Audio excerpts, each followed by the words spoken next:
Mesdames et messieurs, ça chauffe à l'heure actuelle sur les hautes autorités nigérianes. Le président nigérian Bola Tinubu accuse le Mali, le Burkina Faso et le Niger d'aggraver l'insécurité régionale. Nigeria, les amis, après les députés, c'est au tour de la population de vomir Bola Tinubu. Regardez, les enfants déchirent la photo de cet escroc. Oui, Bola Tinubu va bientôt se manger un coup d'État. Le Nigeria ne peut pas compter sur la CEDEAO, parce que le Nigeria même sait que la CEDEAO c'est du bidon. Le président nigérian Bola Tinubu affirme que les pays de l'AES, Burkina, Mali, Niger, sont à la base du terrorisme, des enlèvements, des attaques au Nigeria. Je pense que c'est l'hôpital qui se fout de la charité. Je pense que Tinubu a fumé la moquette. Je voudrais vous parler du Nigeria. Quand le néocolonisé Tinubu fait la morale à l'AES, Ahmed Bola Tinubu a provoqué le peuple digne et souverain de l'AES. L'heure est grave entre l'AES et le Nigeria. Le président nigérian Bola Ahmed Tinubu a déclaré que l'insécurité grandissante au Nigeria proviendrait des pays de l'AES. Une accusation lourde qui a immédiatement suscité la colère au sein de l'espace de l'Alliance des États du Sahel. Les autorités de l'AES n'ont d'ailleurs pas tardé à réagir, appelant clairement Tinubu à revoir sa position et à ramener le débat à la raison. Le régime de Tinubu, qui fait depuis un certain temps face à une forte pression populaire en raison de sa gouvernance et de son rapprochement avec la France et les États-Unis, considérés par certains comme des puissances néocoloniales, chercherait ainsi à se justifier devant son propre peuple. Mais en s'en prenant aux pays de l'AES, le pouvoir nigérian aurait touché un sujet extrêmement sensible, celui des États qui revendiquent désormais une souveraineté africaine pleine et entière. Et cette déclaration n'a pas seulement suscité des réactions dans les pays de l'AES. Même certains Nigérians ont vivement critiqué ce qu'ils considèrent comme une déclaration provocatrice de Bola Tinubu. Le peuple de l'AES, des activistes politiques, des observateurs et plusieurs panafricanistes sont alors sortis de leur silence pour apporter leur soutien aux pays de l'Alliance. Car depuis plus de 2 ans, les États de l'AES mènent une lutte acharnée contre le terrorisme, sans le soutien direct des armées des puissances occidentales, notamment la France d'Emmanuel Macron, que ces États accusent d'avoir longtemps influencé leur politique sécuritaire. Alors, cette déclaration de Bola Tinubu marque-t-elle un nouveau tournant dans les relations entre le Nigeria et l'AES ? Je vous laisse d'abord écouter cet extrait, et nous revenons juste après pour la conclusion. Le président nigérian Bola Tinubu accuse le Mali, le Burkina Faso et le Niger d'aggraver l'insécurité régionale, ce qui n'est pas très bien passé auprès des principaux intéressés. L'AES a répliqué. Le 6 août, leurs 3 chefs de la diplomatie convoquent ensemble le chargé d'affaires nigérian. Un geste rare, une solidarité affichée. Le ministre burkinabé qualifie l'analyse de Tinubu de simpliste et biaisée. Il rappelle les sacrifices quotidiens de l'AES sur le terrain, des sacrifices qui, selon lui, protègent aussi le Nigeria. Ahmed Bola Tinubu a provoqué le peuple digne et souverain de l'AES. On va le répondre. Et ici, moi, j'interpelle à tous nos frères du Nigeria. Encadrez vos présidents dormants là. Encadrez vos présidents dormants là. Sinon, nous les Sahéliens, on va mettre bandage dans sa tête. Il va se réveiller. Ahmed Bola Tinubu a dit devant les Nigérians que lui, son pays, le Nigeria, va très mal. Mais la crise du Nigeria est liée à celle de l'AES. En un coup, il veut dire que les taureaux du Burkina Faso, du Mali et du Niger, là, ceux qui quittent là-bas pour aller attaquer le Nigeria, une chose que c'est faux. La crise du Nigeria, la crise du Nigeria a commencé depuis fin 2001. De 2001 jusqu'à aujourd'hui, ça fait combien d'années? De 2001, fin 2001 jusqu'à maintenant, là, ça fait combien d'années? La crise du Sahel, là, ça a commencé ça fait combien d'années? Ça veut dire qu'il y a longtemps même que les taureaux frappent le Nigeria. Donc, à quel moment maintenant, ce qui se passe au Nigeria est lié à celle de l'AES? Bola Tinubu, il faut te réveiller. Voilà pourquoi ici, moi j'interpelle à nos frères et sœurs du Nigeria. Ils n'ont qu'à encadrer vite les présidents dormants là. Sinon, on va mettre Bangé dans sa tête. Quelqu'un qui ne sait pas que lui-même il vit. Un président dormant, Il est à la présidence, il dort. Il est au Sénat, il dort. Il est à l'Assemblée, il dort. Il est devant le Nigeria, il dort. Il s'en va voir ses maîtres, il dort. C'est-à-dire qu'il est en train de marcher, il dort. Toi, comme ça, si tu ne connais pas l'histoire du Nigeria, là, nous, on va te enseigner. Bola Tinubu, savez-nous, le peuple digne et souverain de l'AES, tu veux jouer? Je voudrais vous parler du Nigeria. Quand le néocolonisé Tinubu fait la morale à l'AES, le président nigérian, ne pas confondre avec nigérien. Nigérien, c'est président du Niger. Nigérian, c'est président du Nigeria. Le président nigérian Bola Tinubu, alias Sleepy Joe, l'homme qui dort souvent, pour en réalité surprendre les gens en crocodile et les mordre, vient de mordre l'Alliance des États du Sahel au Jarret en prétendant que les terroristes qu'il y a au Nigeria ne sont pas plus nombreux que ceux qui viennent de l'AES, du Mali, du Burkina Faso et du Niger, et en rejetant littéralement sur le Burkina Faso, le Mali, le Niger, l'AES, la faute à l'expansion du terrorisme. Alors, c'est un argument qui peut paraître anodin, qui peut passer inaperçu, si on ne se rend pas compte de toute la perfidie, de tout le venin qu'il y a dans l'argument. D'abord, quel est le contexte? Le contexte de cet argument, ne l'oubliez pas, c'est l'intention des États-Unis d'étendre leur méthode de bombardement qu'ils ont testée sur le Nigeria au pays de l'Alliance des États du Sahel au motif de combattre le terrorisme. Je recommence. Vous ne pouvez rien comprendre à ce que Tinubu a dit. Je vous dis que c'est un crocodile. Quand il fait semblant de dormir, c'est parce qu'il veut te montrer.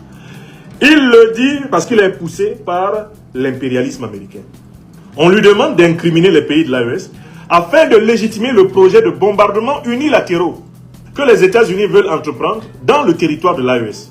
Ils veulent entrer dans le territoire nigérien pour bombarder au motif de combattre le terrorisme, entrer dans le territoire burkinabé pour bombarder au motif de combattre le terrorisme, ils veulent entrer dans le territoire malien pour bombarder au motif de combattre le terrorisme. Alors pour cela, leurs valets, leurs, pour ainsi dire, nègres de maison, sont chargés d'accuser les pays de l'Alliance des États du Sahel de laxisme dans la lutte antiterroriste. Juste incroyable. Y a-t-il aujourd'hui en Afrique 3 pays plus avancés que le Mali, le Burkina Faso et le Niger dans la lutte antiterroriste? Aucun pays africain ne passe avant ces 3 pays dans la lutte antiterroriste. Parce que les principes qu'ils appliquent sont des principes véridiques, des principes justes et des principes historiquement éprouvés. Véridiques pourquoi? Ils ont décidé de ne plus combattre le terrorisme en s'appuyant sur les puissances occidentales qui ont créé les organisations terroristes. Ces 3 pays-là sont les leaders. Des principes justes. Ils ne combattent pas le terrorisme sous forme de liquidation ou de génocide ethnique. Tu es terroriste, les armées de l'AES te traquent, c'est tout. On ne veut pas savoir de quelle ethnie tu es. Tu es terroriste, on te traque. Quelle que soit ton ethnie. Ce n'est pas une guerre ethnique. Ce n'est pas non plus une guerre religieuse. Ils ne sont pas tombés dans le piège de la guerre religieuse. On ne combat pas une religion. C'est une absurdité. D'ailleurs, les 3 dirigeants de l'AES se trouvent être, eh bien, personnellement, des musulmans. Il faut être fou pour dire que le président Assimi Goïta, un musulman, le président Tchani, un musulman, le président Ibrahim Traoré, un musulman, ont fait une alliance pour combattre les musulmans. Ça ne passe pas non plus. Donc, face à tout cela, Tinubu est chargé d'essayer d'incriminer l'AES afin de préparer le terrain à Donald Trump. Pour que Trump dise, ah mais voilà, vous voyez, la plupart des terroristes viennent de l'AES, je vais bombarder. Vous avez compris? Voilà ce à quoi joue Tinubu. Il lève les balles pour que son patron, Donald Trump, se matche. Deuxième problème des propos de Tinubu, et ça fait honte. Quand on examine le nom des principaux chefs terroristes qui ont sévi au Nigeria depuis 20 ans, mais la plupart des chefs terroristes de la région du Golfe de Guinée sont de nationalité nigériane. Donc c'est pour cela qu'il fallait bombarder le Nigeria. Donald Trump s'est permis de bombarder le Nigeria. Il a prévenu les dirigeants américains 17 minutes avant de tirer. 17 minutes. 17 minutes avant les bombardements américains, le gouvernement nigérien ne savait pas que les États-Unis allaient le bombarder. Allaient bombarder son territoire. Alors dites-moi, comme la plupart des chefs terroristes qui ensanglantent le Golfe de Guinée là, sont nigériens, est-ce la raison pour laquelle les États-Unis, la France, la Grande-Bretagne doivent venir bombarder au Nigeria? Qu'ont donné les bombardements américains au Nigeria? Est-ce qu'ils ont sauvé le Nigeria du terrorisme? Enfin, comment le Nigeria peut-il combattre le terrorisme en ayant les officiers de l'OTAN, les officiers français, qui sont les véritables encadreurs des mercenaires terroristes sur leur sol, Tinubu, il est fou ou il s'en fout? Tout le monde sait que tu ne peux pas combattre le terrorisme en étant assisté par l'OTAN, parce que c'est l'OTAN qui a créé Al-Qaïda, qui a créé l'État islamique. Ce sont eux. Ils ont reconnu que l'USAID a versé régulièrement de l'argent à ces organisations terroristes. Courant 2025, des documents ont été déclassifiés prouvant le financement américain direct aux organisations terroristes. Combattre le terrorisme en compagnie des États-Unis d'Amérique, au moment où Donald Trump offre des parfums à un chef terroriste comme Ahmed Al-Shara, est-ce que Tinubu croit vraiment pouvoir impressionner quelqu'un avec sa logique de crétin? C'est une logique de crétin. Enfin, troisième élément. Mais si le Nigeria prétend que c'est l'AES qui complique sa lutte contre le terrorisme, mais alors dans ce cas-là, en fait, chacun peut renoncer à combattre le terrorisme chez lui pour aller combattre le terrorisme chez le voisin. Faudrait-il alors que les armées de l'AES entrent au Nigeria pour combattre le terrorisme pour Tinubu? Parce qu'il y a des terroristes qui viennent du Nigeria et qui attaquent au Niger, qui viennent du Nigeria, qui attaquent au Tchad, qui attaquent au Cameroun, qui attaquent au Bénin. Faudrait-il que tous ces pays-là entrent au Nigeria? Vous voyez, l'argument de Tinubu, s'il était appliqué jusqu'au bout, ça déclencherait une guerre sous-régionale africaine. Une guerre totale. Et la guerre de tous contre tous. En vérité, pour combattre le terrorisme, il faut appliquer les principes de l'AES. Il faut exclure toute coopération avec les puissances qui ont armé, créé, médiatisé, financé, apologétisé le terrorisme. Ça, c'est un. De deux, il faut s'allier aux puissances qui ne nous ont jamais envoyé de terroristes pour nous combattre. Les puissances du monde multipolaire, comme la Fédération de Russie. Et puis trois, il faut s'unir, nous, Africains, combattre ensemble, comme un seul homme, pour sauver notre civilisation et transmettre la terre de nos ancêtres dans les meilleures conditions aux nouvelles et futures générations. Voilà la vérité. Sinon, Tinubu est nul. Il est nul et je viens de découvrir même qu'il a un côté crétin. L'heure est-elle réellement grave entre l'AES et le Nigeria? La tension monte d'un cran entre le Nigeria de Bola Ahmed Tinubu et les pays de l'Alliance des États du Sahel, l'AES. Une déclaration du président nigérian a provoqué une vive réaction dans l'espace sahélien et relancé les interrogations sur l'avenir des relations entre Abuja et les trois États de l'Alliance. Bola Ahmed Tinubu a en effet établi un lien entre l'insécurité grandissante au Nigeria et la situation sécuritaire qui prévaut dans les pays de l'AES. Une déclaration lourde de conséquences, car elle touche directement à une question extrêmement sensible, la responsabilité dans la crise sécuritaire qui frappe aujourd'hui l'Afrique de l'Ouest. Du côté de l'AES, la réaction ne s'est pas fait attendre. Les autorités sahéliennes ont vivement contesté cette lecture de la situation et ont appelé le président nigérian à revoir sa position et à éviter les accusations qui risquent d'envenimer davantage les relations entre les pays africains. Mais derrière cette polémique se cache une question beaucoup plus profonde. Le Nigeria, première puissance démographique et économique d'Afrique de l'Ouest, est lui-même confronté depuis des années à une insécurité particulièrement préoccupante, avec les attaques de groupes armés, les enlèvements et les violences qui continuent de toucher plusieurs régions du pays. Dans ce contexte, certains observateurs estiment que les déclarations de Tinubu peuvent également être interprétées comme une manière de répondre aux critiques internes auxquelles son gouvernement est confronté. Sa politique économique, sa gestion de la crise sécuritaire et son rapprochement avec certaines puissances occidentales font régulièrement l'objet de débats au Nigeria. Mais en évoquant directement les pays de l'AES, le président nigérian s'est attaqué à un sujet particulièrement sensible. Car depuis leur retrait de la CEDEAO et la création de leur alliance, le Burkina Faso, le Mali et le Niger défendent avec force le principe d'une souveraineté africaine renforcée, notamment dans les domaines militaires, politiques et économiques. Pour une partie importante de l'opinion panafricaine, l'AES représente désormais une nouvelle orientation politique, celle d'États qui veulent décider eux-mêmes de leurs alliances, de leur politique de défense et de leur avenir, sans dépendre directement des puissances étrangères. C'est précisément pour cette raison que les propos de Tinubu ont provoqué autant de réactions. Dans plusieurs milieux politiques et panafricanistes, ces déclarations sont perçues comme une attaque contre les gouvernements de l'AES. Certains estiment même que le président nigérian aurait dû privilégier la coopération plutôt que la confrontation, surtout face à un ennemi commun, le terrorisme. Et le plus surprenant, c'est que la polémique ne s'est pas limitée aux pays de l'AES. Au Nigeria également, certaines voix ont critiqué les déclarations de leur président, estimant qu'au lieu d'accuser les voisins sahéliens, Abuja devrait renforcer la coopération régionale pour combattre les groupes armés qui déstabilisent toute l'Afrique de l'Ouest.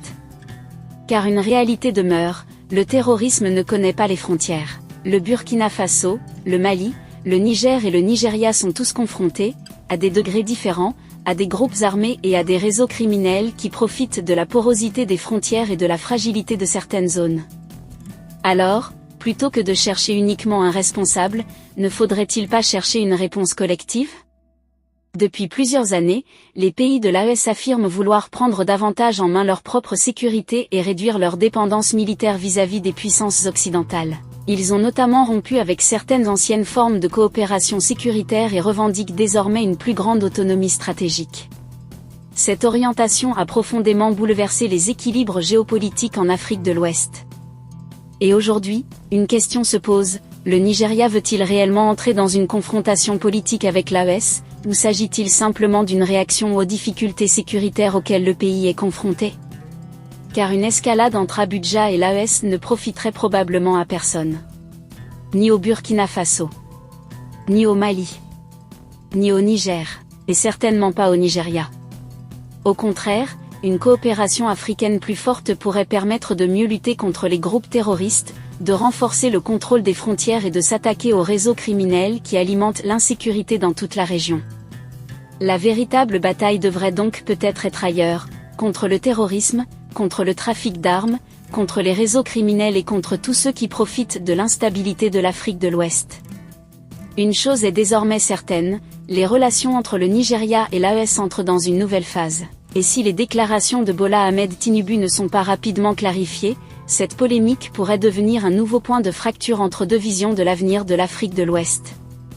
Alors, selon vous, Bola Tinubu a-t-il simplement décrit une réalité sécuritaire, ou ces déclarations constituent-elles une véritable attaque contre les pays de l'AES ?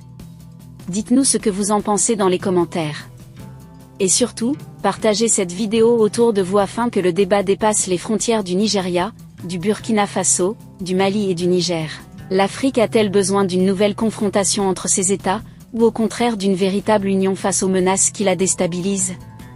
Si vous avez trouvé la vidéo intéressante, cliquez sur j'aime et partagez avec vos amis. Mais n'oubliez pas de vous abonner et de cliquer sur la cloche de notification pour ne pas rater mes prochaines vidéos.